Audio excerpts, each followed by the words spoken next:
घोटकी मां ख़बर ईंदा हलो त फातिमा फर्टिलाइज़र कंपनी पारां मुक़ामी होटल में कणक जी बहितर पैदावार बाबति सेमिनार मुनक़िद कयो वियो। सेमिनार में Umar Waqas, regional manager Fatima fertiliser company, Sultan Ahmed Khokhar district sale manager Mohammad Khalid, technical officer ज़िला सदर सिंध आबाद गार्ड बोर्ड अब्दुल जब्बार दारेजो, नायब सदर Abdul Sattar Qazi, deputy director agriculture Ghotki Ilahi Bakhsh Chachar, Mohammad Hassan Pathan, Ghulam Shabbir Taeem, advocate Zaheer Ahmed Chachar समेत मुक़ामी ज़मींदारनि वॾे अंग में शिरकत कई। उन मौके ते सेमिनार के ख़िताब कंदे मुक़र्रिरीन चयो त हारी जदीद पैदावारी टेक्नोलॉजी इस्तेमाल करे कणक जी फी एकड़ पैदावार वधाए सघनि था। फातिमा फर्टिलाइज़र कंपनी पाकिस्तान जे सभ खां जदीद बाण ठाहींदड़ कंपनी आहे। बाण जो इस्तेमाल ज़रिए माहिरनि जे मशवरे ते कयो वञे। सरसब्ज़ नाइट्रोफास पाकिस्तानी ज़मीनुनि लाइ बहितर फास्फोरस बाण आहे ऐं पाकिस्तानी काश्तकारनि जे वलीन तरजीह आहे, जंहिं जे इस्तेमाल सां फसल में फास्फोरस जो मिक़दार वधी वञे थो। हिन चयो त बिज पोखण वक़्तु 2 बोरियूं फी एकड़ सरसब्ज़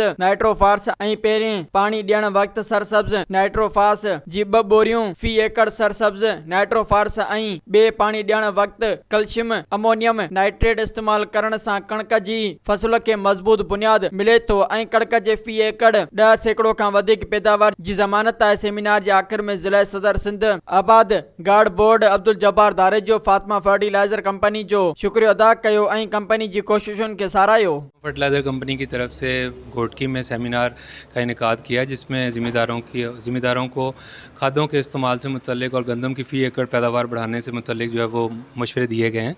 और ज़िम्मेदारों को ये भी बताया गया कि रवायती खादों की जगह सरसब्ज़ नाइट्रोफास और सरसब्ज़ कैल्शियम अमोनियम नाइट्रेट खाद का इस्तेमाल फ़ी एकड़ 10% से भी ज़्यादा पैदावार देता है, और रवायती खादों का इस्तेमाल कम करें और सरसब्ज़ नाइट्रोफास और सरसब्ज़ कैल्शियम अमोनियम नाइट्रेट खादों का इस्तेमाल ज़्यादा करके फ़ी एकड़ पैदावार बढ़ाएं और मुल्क की तरक्की में अपना किरदार अदा करें।